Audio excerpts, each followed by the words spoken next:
The signal was an echo, a ghost, from a dead system. For 73 standard cycles, the listening post designated Xylo 7 had registered nothing from the Sol sector but the faint, cold hiss of a star's slow death, a background radiation that was the galactic equivalent of a tombstone. The analysts of the Vex Concordance, a coalition of species whose primary religion was risk assessment, had long ago classified Earth and its violent, short-lived primates as extinct. The collapse, as it was diplomatically known, was a footnote in the histories of a dozen older races, a cautionary tale about overreaching ambition and a species that burned too brightly and too fast.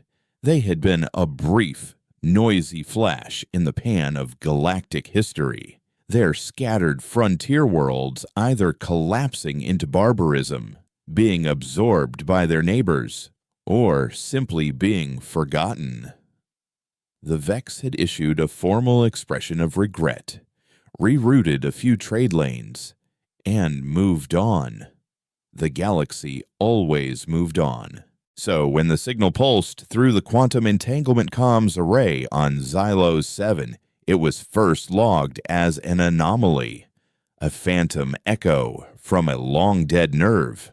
It was a simple string, not a broad transmission, but a tightly focused beam aimed at a single point in the void, the star system of Cygnus X1, where a black hole was slowly, inexorably, devouring its blue supergiant companion. It was a place of cosmic violence, a system no sane species would ever approach, let alone broadcast a message to. The signal was a repeating sequence of prime numbers, a classic, almost painfully primitive "we are intelligent" message, but it was wrapped in a carrier wave of such impossible complexity that the Vex analysts initially thought their equipment was malfunctioning. The wave was modulated in a way that didn't just carry the data, it actively canceled out the intense gravitational distortion and radiation of the Cygnus system, allowing the signal to arrive as crisp and clear as if it had been sent from the next moon over. It was a feat of physics that the Vex, with their millennia of technological advancement, had theorized but never achieved. It was like watching a ghost pick up a mountain. For 3 days, the analysts debated, ran diagnostics, and wrote increasingly panicked reports that were promptly buried by their superiors. Then the second message came. It wasn't aimed at the black hole this time. It was a wide-spectrum broadcast, sent to every major power in the Orion Arm, the Vex Concordance, the Technate of Hesh, the Kythar Dominion, and a dozen others. This message contained no prime numbers. It was a single, high-resolution image. The image was of a ship, a vessel of a design none had ever seen. It was a brutalist wedge of gray, non-reflective metal, devoid of viewports, running lights, or any identifiable markings. It wasn't built so much as it was forged, a weapon given the shape of a ship.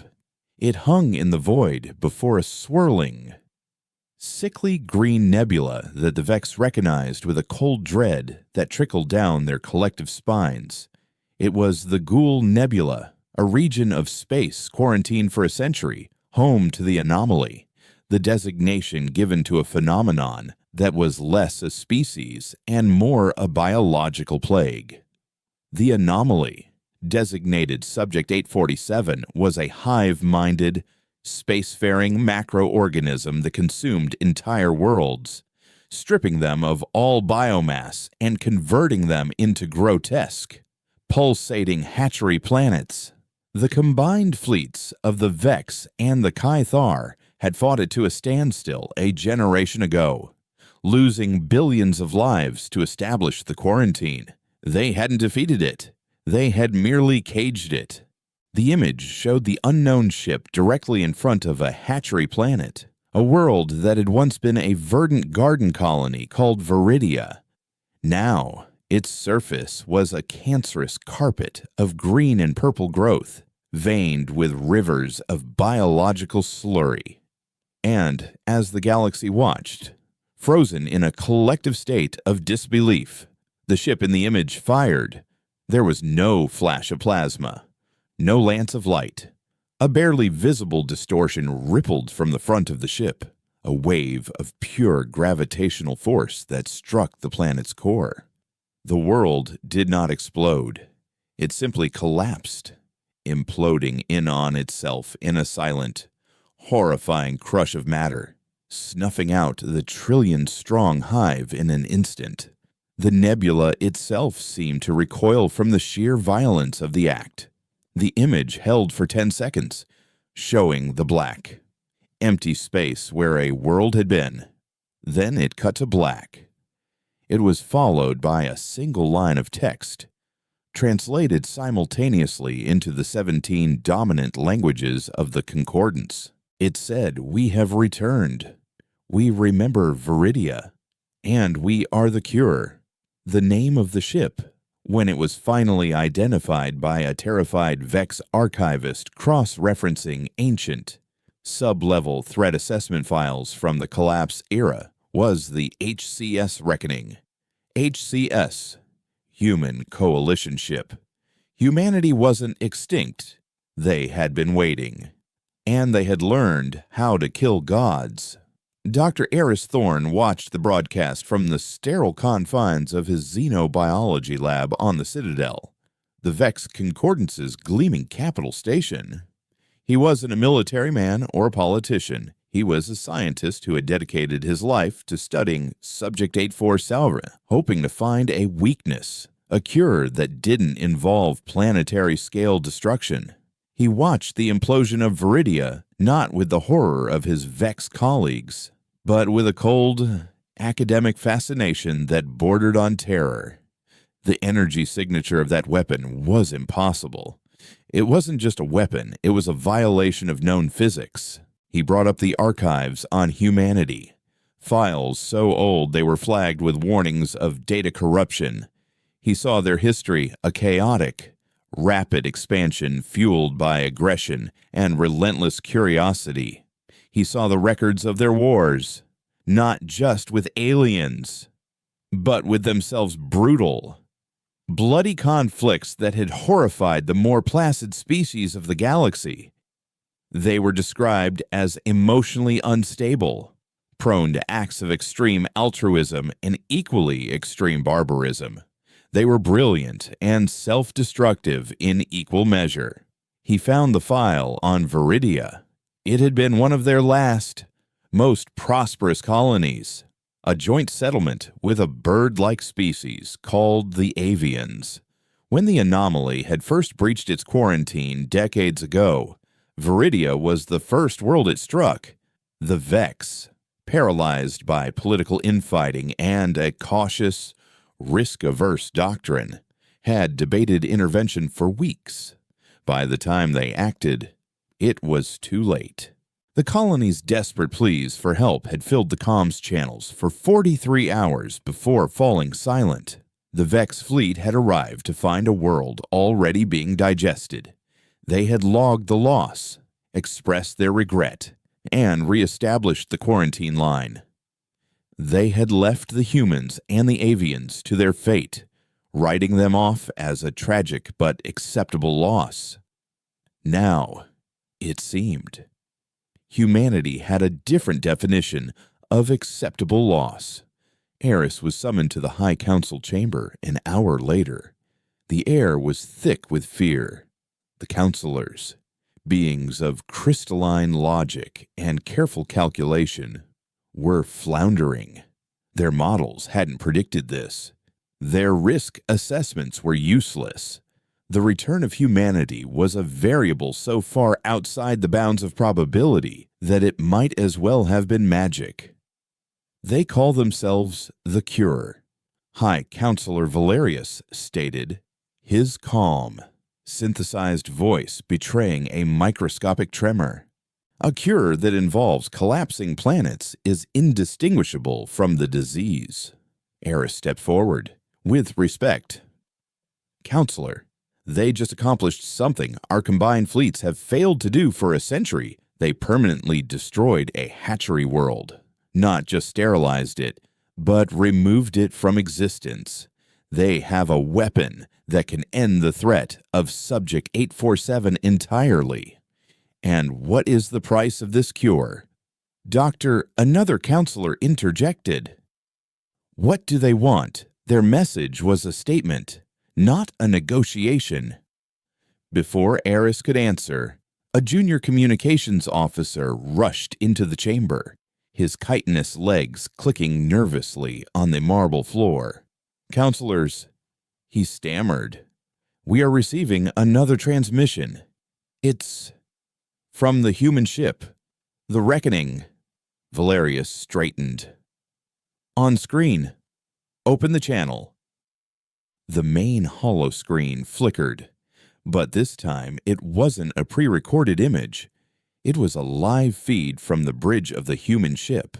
The space was dark, utilitarian, lit by the cold, unforgiving light of tactical displays. The crew were disciplined, moving with a quiet efficiency that spoke of endless drills and absolute purpose. They wore simple and form-fitting black uniforms, again with no rank or insignia, and in the center of the frame stood a woman. She was tall, with pale skin, dark hair pulled back in a severe knot, and eyes the color of a winter storm. Her face was sharp, intelligent, and utterly devoid of warmth. Scars, faint and silver, traced a network across her left temple, disappearing into her hairline. She didn't look like a soldier. She looked like a scholar who had been forced to learn violence. This is Executor Kalen of the Human Coalition Ship Reckoning, she said. Her voice was calm, measured, with the precise diction of someone who chose every word with surgical care. We are transmitting our operational data on the Viridia cleansing for your analysis. You will find that our methods, while decisive, produced zero collateral damage and have permanently removed a nexus of the 847 infestation from this quadrant. Counselor Valerius found his voice. Executor, your unannounced arrival and deployment of a weapon of this magnitude is a violation of a dozen interspecies treaties. Kalen's expression did not change. The Vex Concordance's failure to act decisively at Viridia 73 cycles ago was a violation of the most fundamental treaty of all the protection of intelligent life. You stood by and debated risk while our colony burned. You have forfeited your right to lecture us on protocol. The chamber was silent. Eris felt a chill run down his spine. This wasn't the passionate, reckless humanity from the history files. This was something new, something colder. What is it you want? Valerius asked, his voice tight. For now, Kalen replied.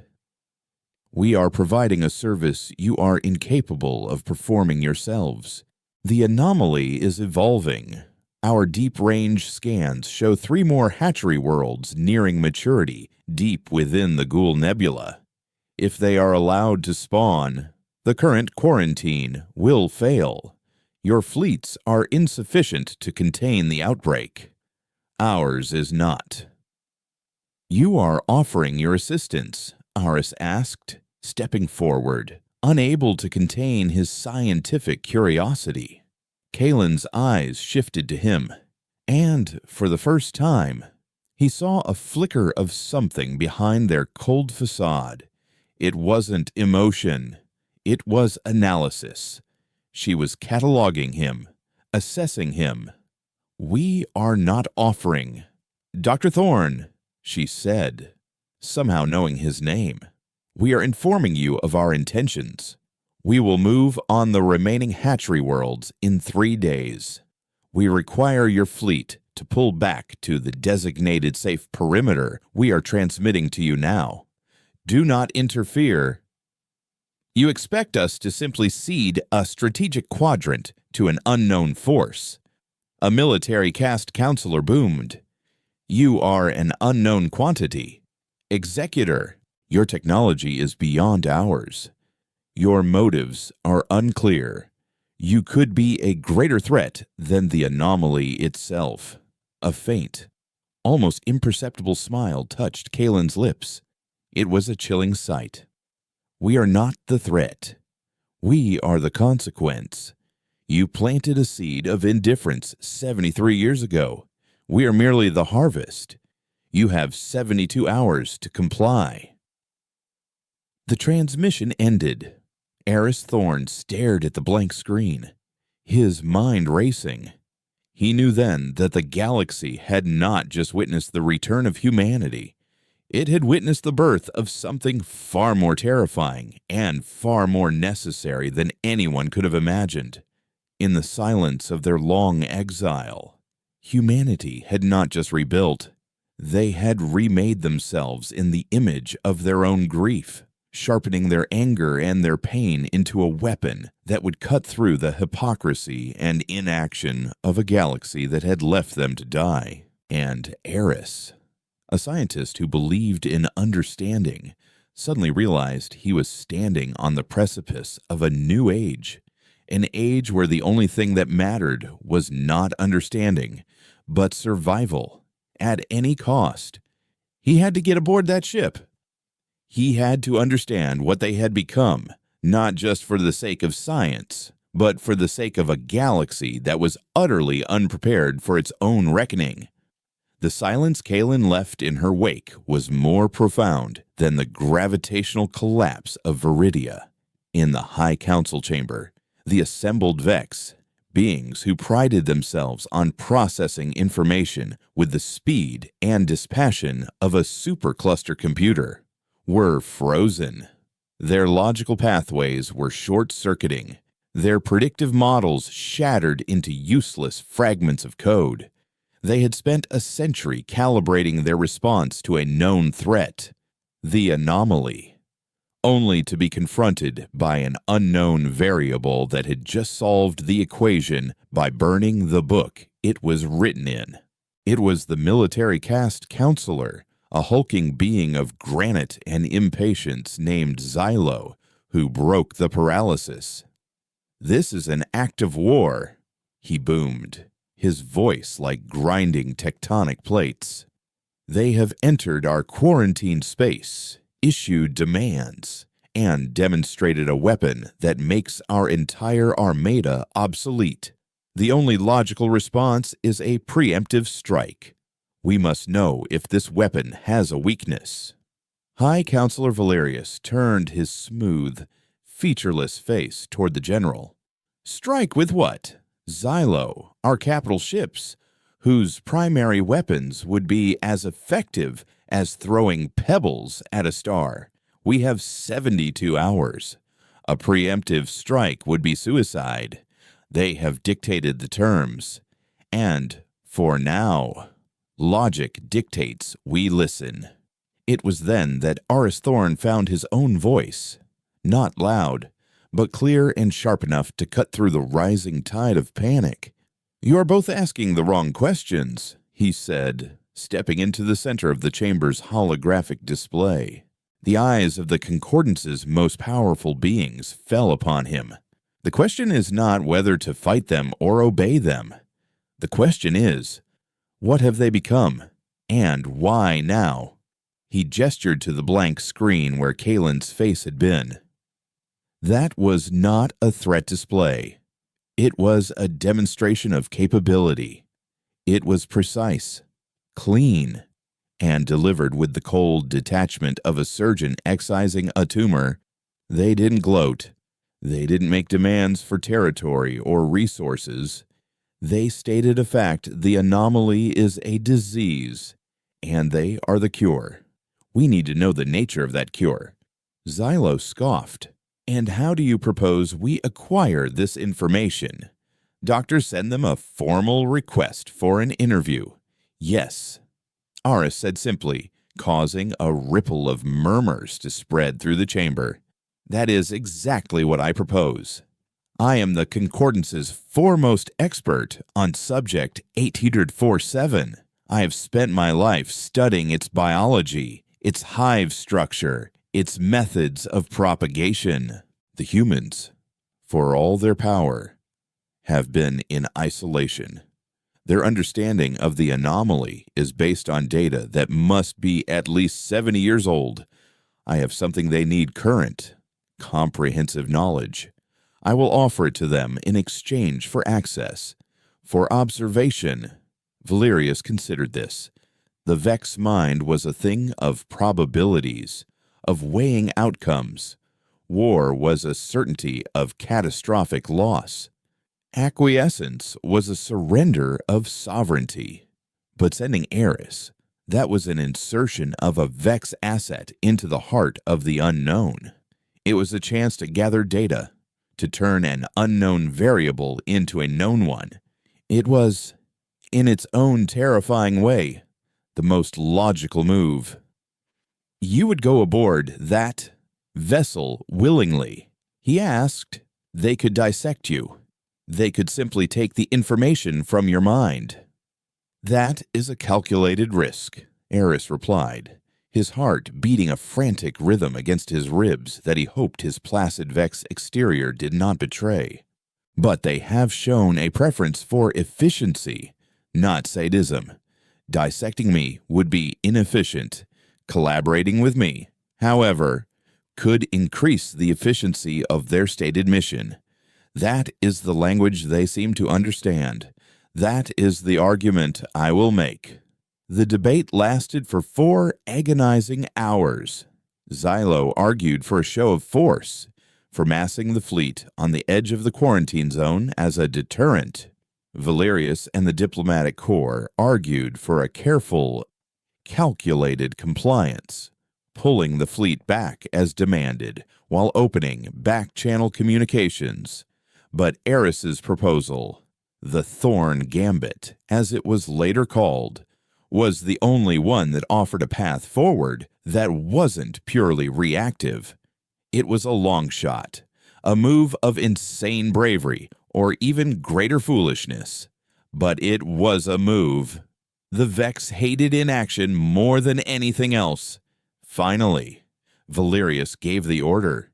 The Vex fleet would begin a slow, deliberate withdrawal to the specified coordinates, and a message would be sent to the HCS Reckoning. Eris composed it himself, carefully avoiding the groveling tones of a supplicant or the arrogant phrasing of an equal. It was the message of a fellow professional. It acknowledged their capability, stated his own credentials, and proposed a synergistic exchange of information to facilitate the expeditious and permanent resolution of the Subject 847 contagion. He sent it, and then he waited. For 22 hours, there was only silence. The Vex fleet pulled back, a slow, humiliating retreat broadcast across the quadrant. A clear signal to the rest of the galaxy that a new power was dictating terms in the Orion Arm. Eris sat in his lab, surrounded by the data of a lifetime, feeling it all become obsolete with every passing minute. Then, the reply came. It was a single data packet containing a set of coordinates and a timestamp. No words, no acceptance, just an appointment. Eris traveled on a small, unarmed diplomatic courier, a vessel so technologically insignificant compared to the Reckoning that it felt like a canoe paddling out to meet an ocean liner. As they crossed the now abandoned quarantine line, the space around them changed. The stars seemed dimmer, the void deeper, colder. The Ghoul Nebula loomed in the distance, a cosmic bruise on the fabric of space. Then, the Reckoning appeared. It didn't drop out of hyperspace with a flash of energy. It simply resolved into being, its non-reflective hull absorbing the light around it, making it seem less like a ship and more like a hole in the universe. It was immense, far larger than the broadcast image had suggested. A silent, city-sized blade hanging in the absolute dark. A tractor beam, cold and invisible, took hold of his courier, drawing it smoothly into a cavernous, dimly lit hangar bay. The moment the ships docked, the courier's power died. The airlock hissed open into an atmosphere that was cold, sterile, and smelled of ozone and recycled air. Two figures stood waiting. They were human, clad in the same featureless black uniforms, their faces obscured by full-coverage helmets that glowed with a soft, blue light. They carried pulse rifles, holding them with a relaxed readiness that was more intimidating than any aggressive posture. They did not speak. One of them simply gestured for Eris to follow. He stepped out of his ship and into theirs, and the airlock door slid shut behind him with a final, tomb-like thud. The interior of the Reckoning was a testament to brutal function. The corridors were narrow, fashioned from the same gray, matte metal as the hull. There were no decorations, no signs of personal life, no concessions to comfort.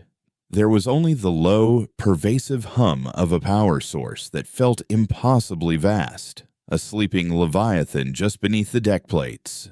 The few crew members they passed in the halls moved with the same silent purpose as his escorts, their faces, a mosaic of hardened, determined features, were pale from a life lived under artificial suns.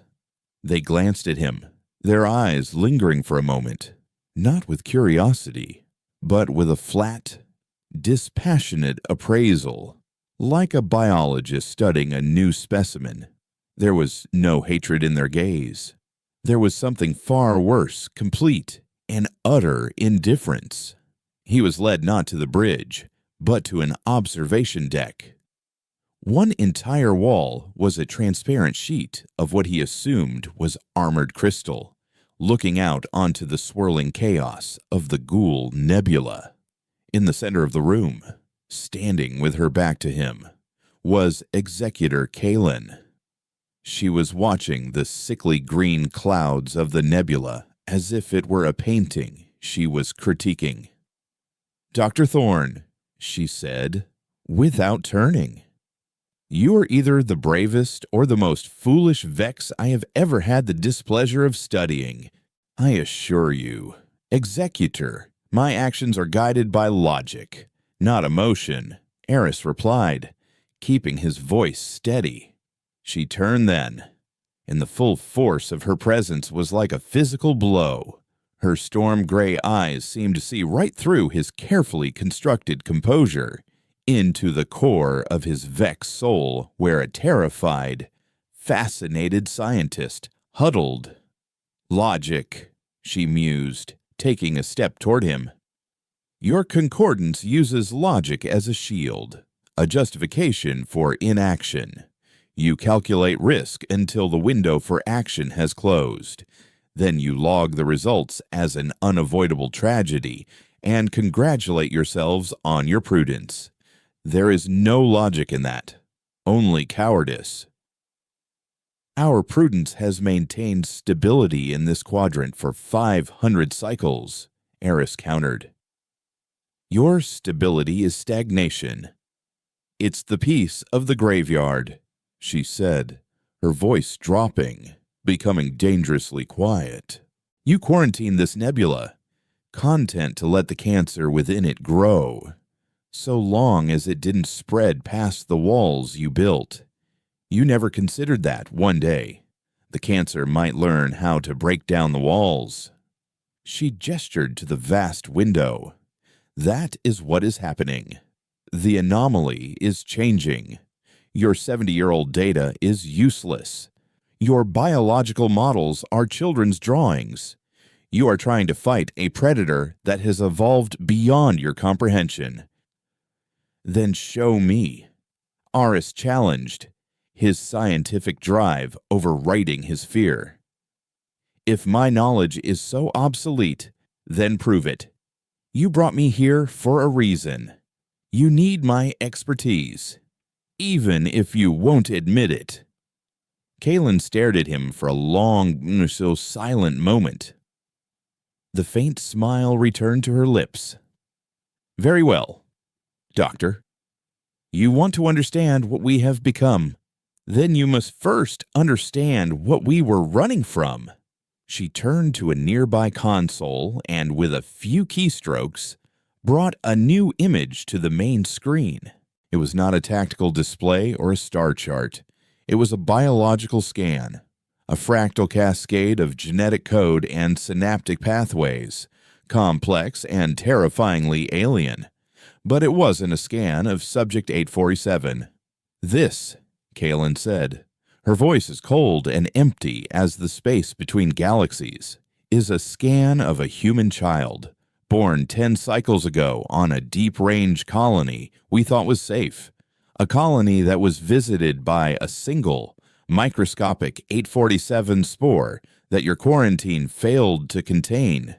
The image on the screen shifted, highlighting certain genetic sequences that began to mutate, to rewrite themselves, twisting the elegant double helix of human DNA into something monstrous. "The anomaly is not just a consumer of biomass, Doctor. It is an assimilator of intelligence. It learns from everything it touches. And, after 70 years of consuming the echoes of our dead on Viridia, it has learned to imitate us. It is no longer just a plague. It is becoming our replacement." Eris stared at the screen, his logical Vex mind finally grasping the true, horrifying scope of the situation. This wasn't a war of extermination. It was a war of succession. Humanity wasn't just fighting for their past. They were fighting to ensure they had a future. And Kalen's final words landed like shards of ice in his soul. "We are not the cure for the anomaly, Dr. Thorne. We are the cure for you, for a galaxy that stood by and did nothing. Now, you will stand by and watch us work. Welcome to the Reckoning." Aris's welcome to the Reckoning was not a tour. It was an indoctrination. He was not given quarters, but was instead led by Kalen from the observation deck deep into the ship's core, through corridors that grew progressively quieter and colder. The pervasive hum of the engines was dampened here, replaced by the faint, rhythmic pulse of life support and the whisper of recycled air. They stopped before a heavy blast door marked with a single stark symbol, a stylized tree with its roots and branches forming a perfect, mirrored circle. Kalen placed her palm on a panel, and the door slid open into a space that defied every expectation Aris had formed of the vessel. It was a vast, multi-leveled arboretum, a sanctuary of impossible life, under the soft, full-spectrum glow of a simulated sun. Terran flora of every description grew in ordered chaos. Towering redwoods brushed their needles against the high ceiling. Mosses of 100 shades of green carpeted the floor, and strange, vibrant flowers bloomed in zero-gravity spheres that drifted through the air like living lanterns. The air was rich with the scent of damp earth, pollen, and chlorophyll. It was the smell of a living world, a ghost of the earth he had only ever seen in faded archival images. "Every human coalition ship carries a sanctuary," Kalen said, her voice softer here, though no less intense. "It is a reminder of what we fight for, not just our species, but the very concept of independent, uncorrupted life. The anomaly creates only monoculture. It devours diversity and replaces it with itself. This," she swept her hand across the vista of green, "is the antithesis of our enemy." Standing by a pool of crystal-clear water was another human, a man this time. his features sharper than Kalen's, with kind eyes that seemed out of place amidst the ship's grim purpose. He was adjusting a nutrient drip feeding a vine of delicate, bell-shaped flowers. He looked up as they approached and gave a slight, formal nod. "Dr. Thorne," Kalen said, "this is Gian, our chief systems ecologist and the keeper of this sanctuary. He's also the one who designed the carrier wave for our first message. He understands physics in a way that is closer to art." Gian wiped his hands on his simple black uniform and extended one to Eris. His grip was firm, his skin calloused. "It is an honor. Doctor, I have studied your work on the anomaly's cellular replication. Your insights were foundational, even if our conclusions diverged." "My conclusions were based on the premise that the subject was a mindless organism," Eris said, withdrawing his hand. "A faulty premise, it seems." "Not faulty," Gian corrected gently. "Outdated. The anomaly you studied is not the anomaly we are fighting. Come." He led them toward the center of the sanctuary, to a large holographic projector disguised as a flat, black rock. "The Executor has authorized me to show you our mission briefing for the first of the 3 remaining hatchery worlds. Designation Harrow's Deep." An image of a planet swam into view. It was a gas giant, a swirling behemoth of methane and ammonia, but nestled in its upper atmosphere like a pearl in a storm was a solid moon, or what used to be a moon. It was now a cancerous, pulsating sphere of green-black biomass tethered to the gas giant by thick, vein-like tendrils that siphoned gases from its parent. Harrow's Deep was a Kythar mining outpost before it fell 50 cycles ago, Jean explained. The Kythar attempted to sterilize it with nuclear fire. It was a predictable failure. He brought up energy readings. The anomaly absorbed the radiation. It fed on it. It learned from it. The hive on Harrow's Deep is now shielded by a biostatic field that renders conventional energy weapons useless. Plasma, lasers, even kinetic rounds are dissipated long before impact. "So you will use the gravitational weapon again," Eris stated. "Inelegant, but effective," Kalen answered, her voice regaining its sharp edge. "The gravitational weapon, as you call it, is a tool of last resort. It is for sterilizing a world that is already dead. Harrow's Deep is not yet dead. It is pregnant, and its children are learning to defend their nest." Shen manipulated the hologram, zooming in on the moon's surface. "The hive has developed a new defense mechanism, one we have encountered twice before, at great cost. It generates a low-frequency psychic field, a broadcast of pure, undiluted terror. It targets the primal fears in a sentient mind loss, pain, isolation. To a disciplined mind, it is disorienting. To an undisciplined one, it is debilitating." "The Vex are a species of logic," Eris said, a touch of pride in his tone. "We have evolved beyond such primal responses." "Have you?" Kalen asked, her gaze unwavering. "Have you evolved beyond the fear of extinction, the fear of being forgotten, the fear of discovering that your entire civilization's philosophy is a fragile construct in the face of a universe that does not care? That is the terror it broadcasts." "Doctor, not the fear of monsters under the bed, but the cold, existential dread of ultimate meaninglessness. We have lost ships to crews that simply gave up, that turned their weapons on themselves in a final act of despair." Eris felt a profound chill. He had never considered a weapon that fought not on the physical plane, but on the metaphysical one. "How do you counter it?" he asked. "With this," Gian said.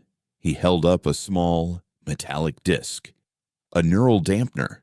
It doesn't block the field, that's impossible, but it filters it, translates the raw terror into quantifiable data. It turns a scream into a signal. Our bridge crew are trained to read that signal, to navigate the currents of fear as if they were stellar phenomena." "But the true counter," Kaylin added, stepping close to the hologram, her face illuminated by its sickly green light, "is memory. The anomaly broadcasts despair. We broadcast purpose. Every member of this crew has lost something to the galaxy's indifference. A home, a family, a world. We have taken that pain and forged it into a shield. We remember Viridia. We remember Harrow's Deep. We remember every name on every list of the dead. Our grief is a weapon the anomaly cannot comprehend." The journey to Harrow's Deep took 12 hours. Eris spent it on the Reckoning's bridge. It was the same dark, functional space he had seen on the broadcast, but to be there in person was to feel the ship's soul. There was no chatter, no extraneous conversation. The crew of 20 moved in a silent ballet of efficiency, their faces illuminated by the soft blue glow of their consoles. They were all young, Eris noted. None of them could have been alive when Viridia fell. They were the children of the fallen, born in the dark and raised on a diet of loss and resolve. Kaylin stood on a raised platform at the center, a motionless silhouette against the starfield, a conductor overseeing her orchestra of vengeance. Eris was given an observer station and a neural dampener, which he accepted with a humbling sense of his own vulnerability. As they entered the Harrow's Deep system, the attack began.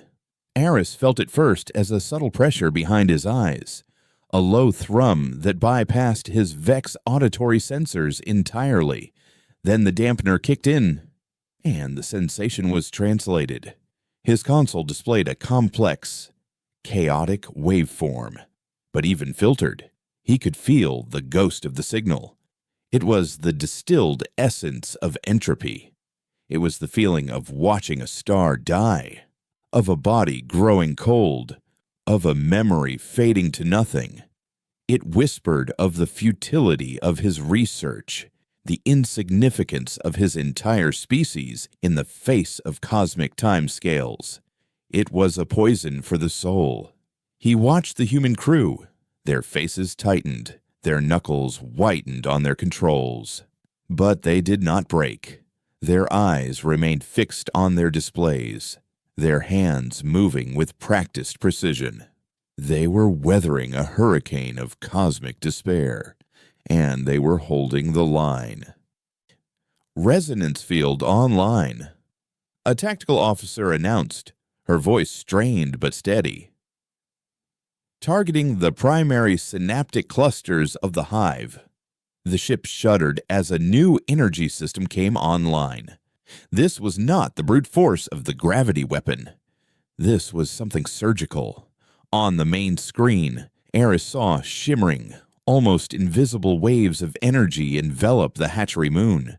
They were tuned to a specific frequency, one that Eris, with a jolt of horrified understanding, recognized from the genetic scan Kaylin had shown him. They were targeting the assimilated human DNA. They weren't just attacking the anomaly.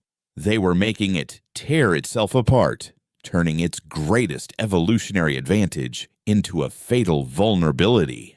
The psychic scream intensified, and Aris felt a flicker of it bypass the dampener. It was a blast of pure agony, not of a single entity, but of millions of minds being ripped apart at the genetic level. A wave of nausea washed over him. This was not war. It was vivisection on a planetary scale. For an hour, the reckoning held its position, pouring resonance energy into the hive. The biostatic shield flickered and died. The psychic broadcast devolved into incoherent static. Then, a single clear signal cut through the noise. It was a tight beam transmission, aimed directly at the reckoning. It was a human voice. A child's voice. "Help us, now please, we're still here. Still alive." A biosignature appeared on the tactical display. It was faint, buried deep beneath the moon's crust, but it was undeniably human, not assimilated, pure. "It's a trap," Kaylin said, her voice flat. "The readings are clean," the tactical officer countered, a hint of uncertainty in her voice. "The signal is a mimic, a lure it has used before," Kaylin stated, her eyes never leaving the screen. "It uses the echoes of those it has consumed to draw ships in close. It is learning deception." "But what if it's not?" the young officer asked, her discipline finally cracking. "What if there are survivors?" Eris found himself leaning forward, his own logic screaming that it was a statistical impossibility, but some deeper, more ancient part of his mind, a part he didn't even know he had, clung to the sliver of hope. Kaylin was silent for a moment. Then she said, "Magnify the source of the biosignature. Full spectrum probe. I want to see what's down there." The main screen zoomed in, pushing through layers of biomass and rock with penetrating scans. For a few seconds, there was only static. Then, an image resolved. It was a cavern deep within the moon, and in it was the source of the signal. It had a vaguely humanoid shape, the size of a human child, but it was fused to the cavern wall by pulsating green tendrils. Its skin was translucent, showing a circulatory system that pumped not blood, but the anomaly's biological slurry. Its limbs were elongated, ending not in hands, but in sharp, chitinous claws. And its face was a perfect, heartbreaking replica of a young human girl, her eyes wide with terror, her mouth open in a silent scream as the child's voice continued to plead for help from the ship's speakers. It was a puppet, a beautifully crafted lure made of stolen flesh and weaponized hope. "There is your survivor, officer," Kaylin said, her voice devoid of any emotion. She turned to the helm. "Charge the main weapon. Full planetary collapse protocol. Erase it all." The young officer looked like she was going to be sick, but she nodded and returned to her station.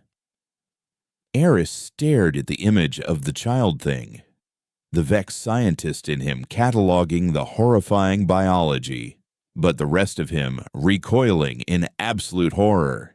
He finally understood. He understood the coldness, the rage, the brutal, uncompromising nature of their mission. Humanity was not fighting a monster that wanted to eat them.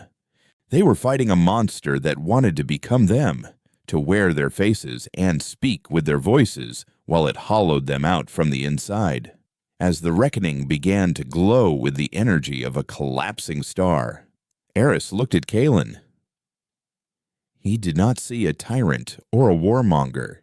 He saw a woman who had been forced to look into the abyss so many times that she had learned to carry it within her, a cold, dark weight of necessary conviction. He was a witness, and what he was witnessing was not an atrocity. It was an act of mercy. The end of Harrow's Deep was a silent, surgical apocalypse. Eris watched on the main screen as the gravitational wave, a shimmer in the void, enveloped the moon. There was no fireball, no debris field, The cancerous world and its gas giant parent simply folded in on themselves, the immense pressures of the weapon crushing matter down to a point of near infinite density before it winked out of existence. One moment, a solar system contained a source of cosmic horror. The next, there was only empty space and the quiet hum of the Resconing systems recycling the sanitized air. The child's voice, the psychic echo of a long-dead girl, had been pleading for help right up until the last microsecond. The bridge was still, the tension of the battle slowly receding, leaving a heavy, cloying residue in its place. The young tactical officer who had questioned Kalen was pale, her hands gripping the edge of her console. She had seen the truth of their war, and the knowledge was a poison that would now be part of her forever. Eris felt a strange kinship with her in that moment. His Vex mind, a fortress of logic and empirical data, had been breached. The horror he had witnessed was not a data point to be filed. It was a scar on his consciousness. Kalen turned from her platform, her face an unreadable mask. Helm. Set a course for the next target. System designation 9 Theta 7. Engage silent running protocol. Tactical. Begin post-action analysis. We were 1.3 seconds slower to engage the resonance field than in the last simulation. Find out why. She moved through the bridge with a purpose that bordered on predatory, her presence forcing the crew back into the cold mechanics of their duties. She stopped at Aris's station. "You are quiet, Doctor," she said. "Have you run out of logical frameworks to contain what you've just seen?" "I am. Processing," Eris replied, the Vex word for contemplation sounding hollow and inadequate. "Your methods are extreme, but I can no longer argue with their necessity. The anomaly is not merely a threat to life. It is a threat to the definition of life. It is a mirror," Kalen said, her voice low, for him alone. "It shows a species its own sentimentality, its own hope, and then turns it into a weapon to destroy it, to fight it. We had to become like it, cold, unsentimental. We had to cut the hope out of ourselves, cauterize the wound, and learn to fight with the scar tissue." Her gaze drifted toward the star field, toward the empty space where Harrow's Deep had been. "There are no survivors in this war, Doctor. Not on their side. And not on ours. There are only those who die, and those who are left to remember." She walked away, leaving Eris to grapple with the profound weight of her words. He had come aboard the Reckoning to understand a weapon. He was beginning to realize he was studying a people who had been forced to turn themselves into one. Over the next 2 days, as the Reckoning slid silently through the void toward its final target, Eris was given unprecedented access. Gian, the ship's ecologist, became his reluctant guide. Together, they delved into the ship's archives, a digital library of human grief. Eris saw the full, unredacted records of the Viridia colony's last hours, the desperate messages, the casualty lists that were just census records with every name checked. The final, garbled transmission from the governor as the hive mind overran the capital. He saw the logs from the other deep-range colonies that had gone dark, the ones the galaxy had never even known existed, places with names like Haven, Promise, and New Eden. All consumed, all forgotten by everyone but the crew of this ship. Gian showed him the genesis of the human coalition. It wasn't a government, he explained. It was a consensus. After the collapse, the scattered remnants of humanity had hidden, licking their wounds in isolated pockets of the galaxy, in hollowed-out asteroids, on rogue planets. in the shells of derelict generation ships. They had been fractured, leaderless, and on the brink of fading into obscurity. The catalyst for their reunification had been a single, long-range listening post, manned by descendants of a forgotten science mission that had intercepted the anomaly's slow, patient spread beyond the Ghoul Nebula. They had realized the quarantine was a lie, a temporary measure that was doomed to fail. They sent out a call, a warning to all the scattered tribes of humanity. The monster that had helped shatter their civilization was coming for the ashes. "We had to choose," Gian said, his voice soft as they stood once more in the ship's sanctuary. The scent of living soil, a stark contrast to the digital ghosts they had been reviewing. "We could remain hidden and be devoured one by one, or we could unite and become something the galaxy had never seen before. We chose to become a purpose, a single, unifying idea. The anomaly must be destroyed at any cost." "But at what cost to yourselves?" Aris asked, looking at the disciplined, almost robotic crew members tending to the plants. "You have suppressed your art, your culture, your individuality. You have become a reflection of the hive mind you despise." "We have not suppressed it," Gian countered, gesturing to the vibrant, chaotic life of the sanctuary. "We have curated it. We have preserved the best of ourselves, the things worth fighting for, in here. Out there." He nodded toward the corridor leading back into the gray functionality of the ship. "We are what we need to be to protect this. We are the wall around the garden." He then showed Eris the heart of the Reckoning's power, the engine core. It was not a fusion reactor or a singularity drive. At its center, shielded behind layers of shimmering energy fields, was a perfect, stable, microscopic black hole, no larger than a grain of sand. It was a tame singularity, a feat of gravitational engineering that made the Vex's most advanced power sources look like chemical batteries. "Cygnus X1, Aris breathed, the realization hitting him with the force of a physical blow. "Your first message. You weren't broadcasting to the black hole.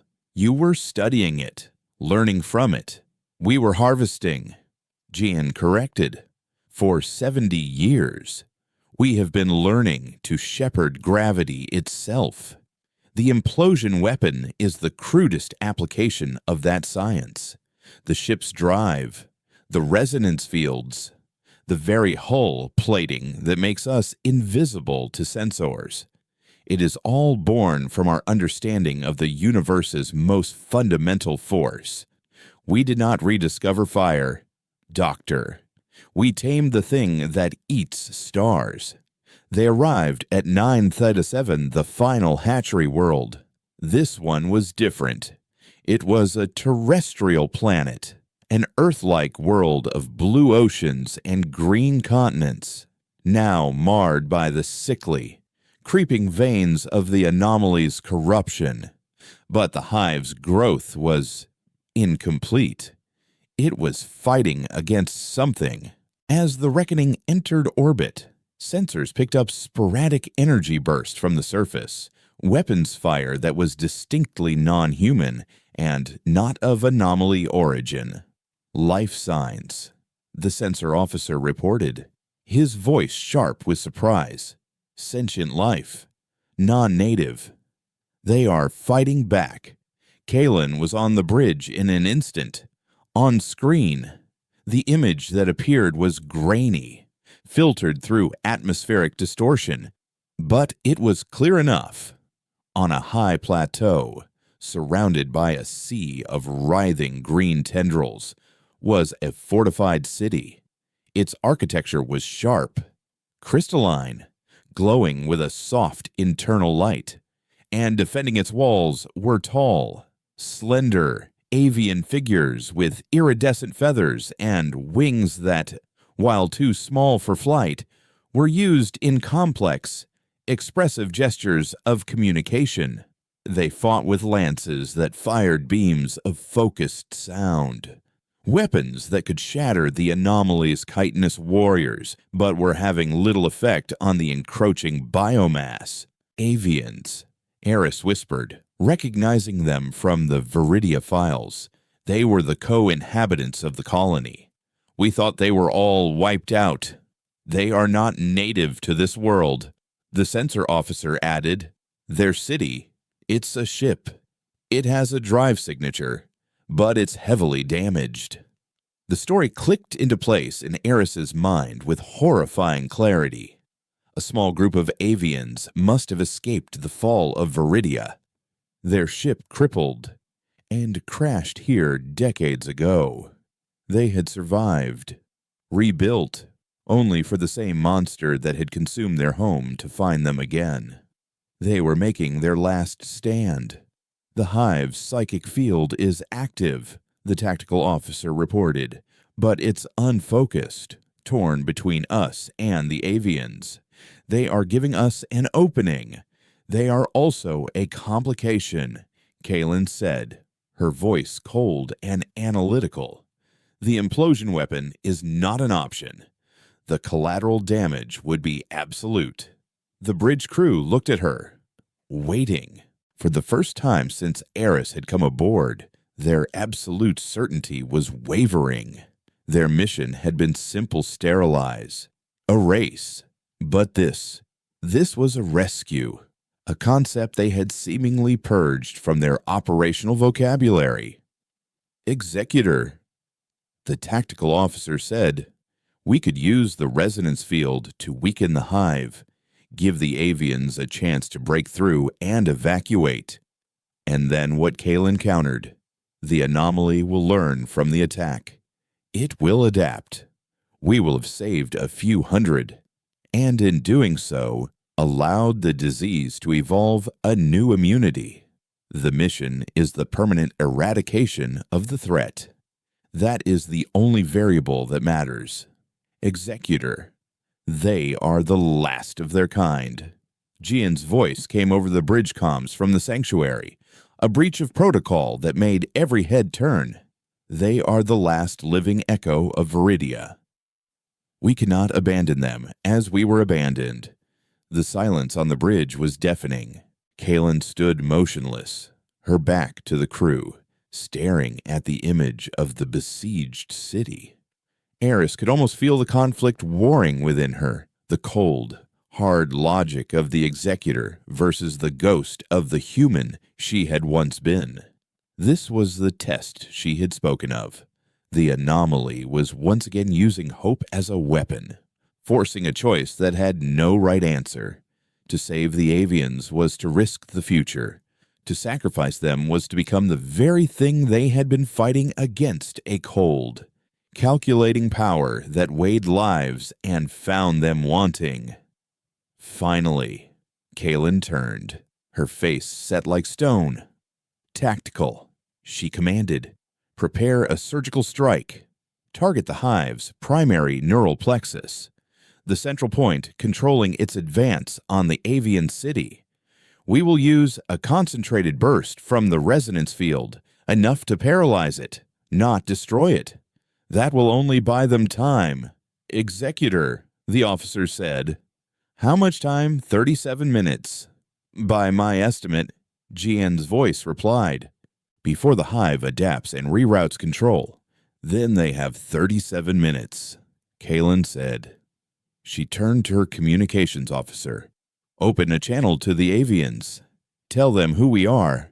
Tell them help has come. And then she looked directly at Eris, her gray eyes burning with a fire he had never seen before. Inform them that we are also their executioners. A new plan formed on the tactical display.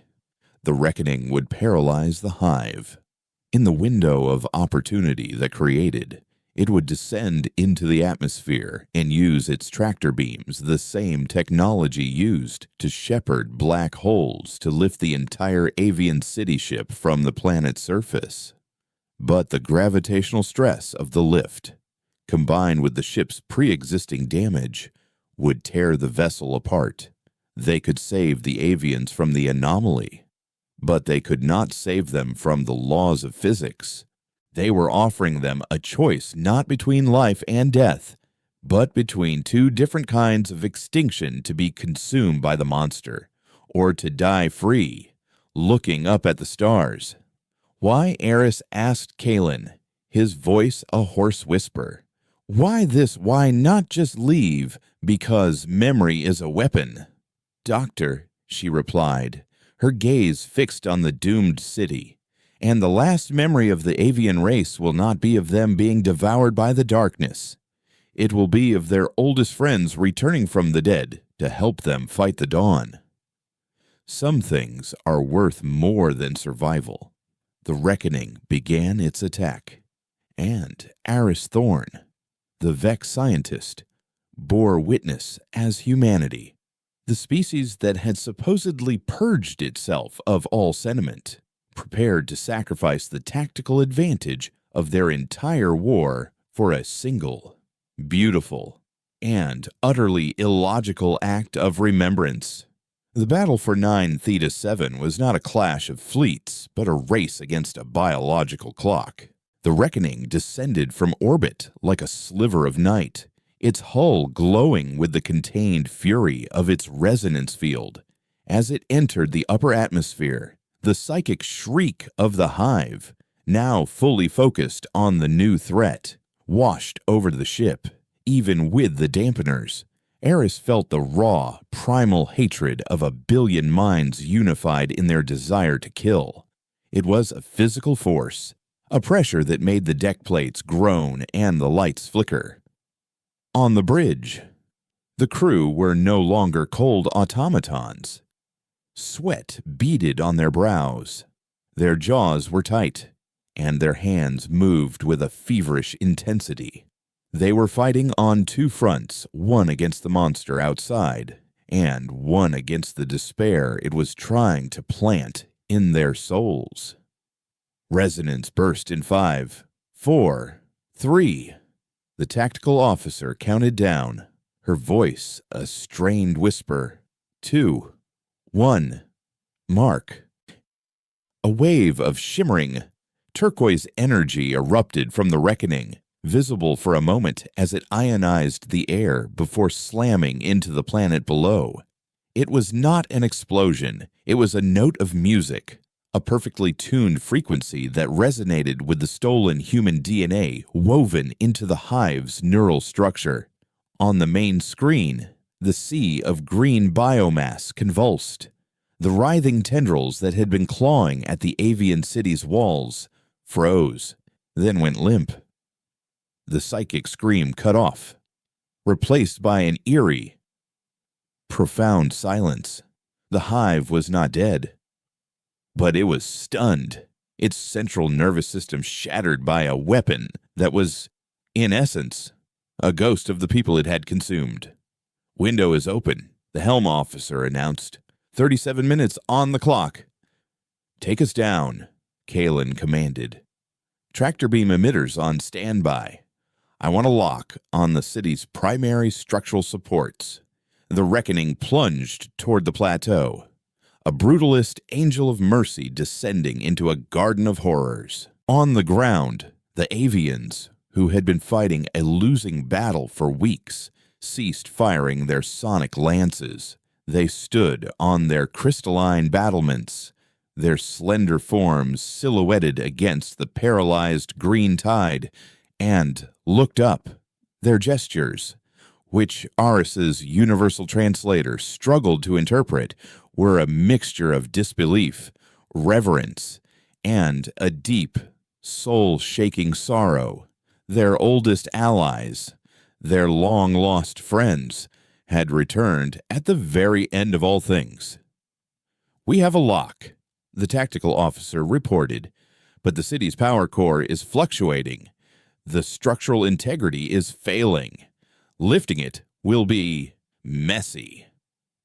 "We are not here for clean," Kalen said, her voice like flint. We are here for closure. Engage. Powerful. Invisible beams of focused gravity latched onto the avian city. The ground around it trembled and cracked. The crystalline spires of the city began to groan, the sound of a beautiful thing being broken. Slowly, ponderously, the entire city ship lifted from the plateau, tearing free from the planet's surface with a shriek of tortured metal and fractured stone.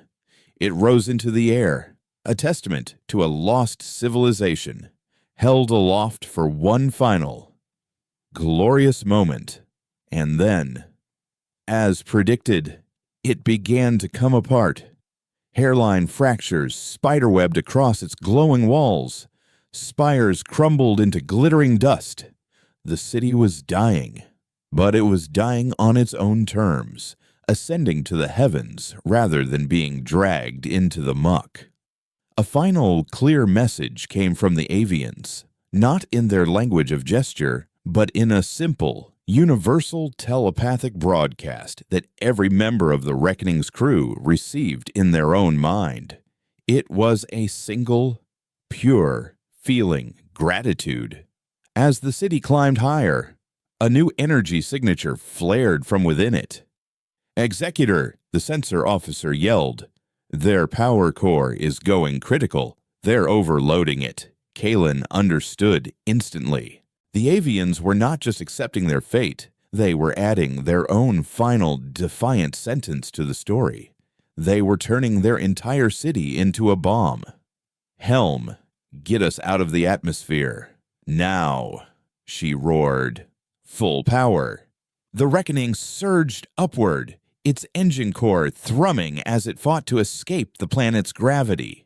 Below them, the dying avian city became a star. A brilliant, beautiful point of light that grew brighter and brighter until it detonated in a silent, cleansing wave of pure energy. The blast was immense, vaporizing the stunned hive plexus and scorching the surrounding biomass for 1,000 square kilometers. The last act of the avian people was not one of surrender, but of sacrifice. They had taken the monster with them. The Reckoning cleared the atmosphere just as the shockwave hit, and the ship shuddered violently. For a moment, alarms blared across the bridge, but the vessel held. Its hull, designed to withstand the stresses of a contained singularity, had absorbed the blast. Silence returned, broken only by the panting breaths of the crew. On the main screen, the planet of 9 Theta 7 was now scarred with a massive, glowing crater where the city and the hive had been. A fresh wound on a corrupted world. The anomaly was not gone from that planet, but it had been dealt a blow from which it would not recover for centuries. Kalen stood on her platform, her hands gripping the railing, her knuckles white. She watched the glowing scar fade, and, for the first time, Eris saw the mask of the Executor crack. A single tear traced a path down her cheek, a silver line in the pale landscape of her face. It was a tear not just for the avians, but for the entire brutal necessity of their long war. The journey back to Vex space was quiet. The crew moved with a somber, subdued air. They had completed their mission. The 3 hatchery worlds were gone, but the victory felt like a funeral. Eris spent his time with Jian in the sanctuary, watching the quiet, relentless life of the garden. "What now?" Eris asked him one day, as they stood beneath the artificial sun. "Your primary mission is complete. Will you return to the darkness, to your isolation?" "No," Jean said, pruning a delicate, earthborn rose. This was never just about destroying the anomaly. It was about earning our right to exist again. It was about proving to ourselves and to the galaxy that humanity was more than just a cautionary tale. We have shown what we are capable of. Now, we must show what we can be. When the Reckoning arrived back at the coordinates where it had first met Eris's courier, a Vex fleet was waiting. But it was not a battle formation. It was a diplomatic delegation led by High Counselor Valerius himself. The events at 9 Theta 7 had been observed by Vex long-range sensors, and the story of the Avians' last stand and humanity's role in it had spread like wildfire. Eris stood on the bridge of the Reckoning as Kalen opened a channel to the Vex flagship. Valerius's image appeared on the screen, his featureless face somehow conveying a deep, profound respect. Executor Kalen. The High Counselor's synthesized voice was steady, but the subharmonics of his speech conveyed a new emotion for the Vex humility. The Concordance has borne witness to your actions. We miscalculated. We logged your species as extinct, a regrettable but statistically acceptable loss. We were wrong. Your methods are unorthodox, but your purpose is one we now understand and share. Kalen listened, her expression unreadable. The anomaly remains a threat, Valerius continued. Contained for now, but not eradicated. The Concordance formally requests to enter into a joint operational pact with the Human Coalition. We offer our resources, our scientific knowledge, our full support to help you finish what you have started. We will no longer stand by. We will stand with you. It was the offer humanity had been waiting 73 years to hear. It was a full apology, a recognition of their sovereignty, and an admission of the galaxy's failure. Eris watched Kalen, expecting to see a sign of triumph, of vindication. Instead, he saw only a deep, bone-weary exhaustion. Your offer is accepted, Counselor, Kalen said, her voice formal. We will transmit the relevant data for a joint command structure, but understand this. We will not be integrated into your fleet. We will not be bound by your protocols of risk assessment. We will lead this war, and we will end it on our terms. We would have it no other way. Valerius replied, and for the first time, Eris believed the Vex were capable of true change. In the aftermath, Eris Thorn did not return to his lab on the Citadel. He requested, and was granted, a permanent liaison position aboard the Reckoning. His work was no longer about studying the anomaly. It was about studying humanity. He documented their technology, their philosophy, their cold, hard-won wisdom. He learned that their name for themselves was not the Coalition, but the Remembrance, a people defined not by the worlds they lived on, but by the ones they had lost. The war against the anomaly continued, but now it was a galactic war. Vex ships flew alongside the dark, brutalist vessels of the Remembrance, and other species, inspired by their example, slowly began to join the fight. The quarantine of the Ghoul Nebula was lifted, not because the threat was gone, but because the galaxy was finally ready to face it together. One evening, months later, Eris found Kalen in the observation deck, staring out at the star field. She was no longer just the executor. She was the de facto military commander of the Allied fleets, a role she carried with the same heavy grace as she had her solitary mission. You never told me what happened to the original Earth, Eris said quietly, a question that had been burning in his mind since he first came aboard. The archives are empty. Was it the anomaly? Kalen was silent for a long time, her gaze fixed on a distant, familiar-looking yellow star.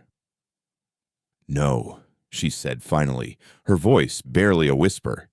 The anomaly didn't destroy Earth. We did.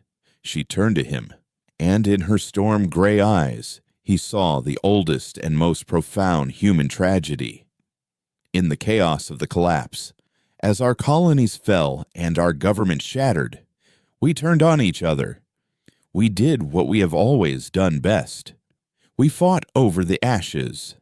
Earth did not fall to a monster from the stars. It fell to us. The anomaly was just the final, indifferent nail in a coffin we built for ourselves. She looked back to the stars. We are not just fighting to save the galaxy from the anomaly, Doctor. We are fighting to save it from people like us. We are the cure. Yes. But we are also the disease. And this war, this long, terrible reckoning, it is our penance and our only hope of redemption. Aris stood beside her in the quiet darkness, a Vex and a human, two species from opposite ends of the emotional spectrum, united by a shared, terrible purpose. He finally understood the full weight of the ship's name. The reckoning was not just for the galaxy's indifference. It was for humanity's own sins. And as he watched the stars drift by, he knew that the war would be long and the cost would be high. But for the first time in almost a century, there was a glimmer of something that both Vex logic and human sentiment could agree on: a future. And it was a future worth fighting for.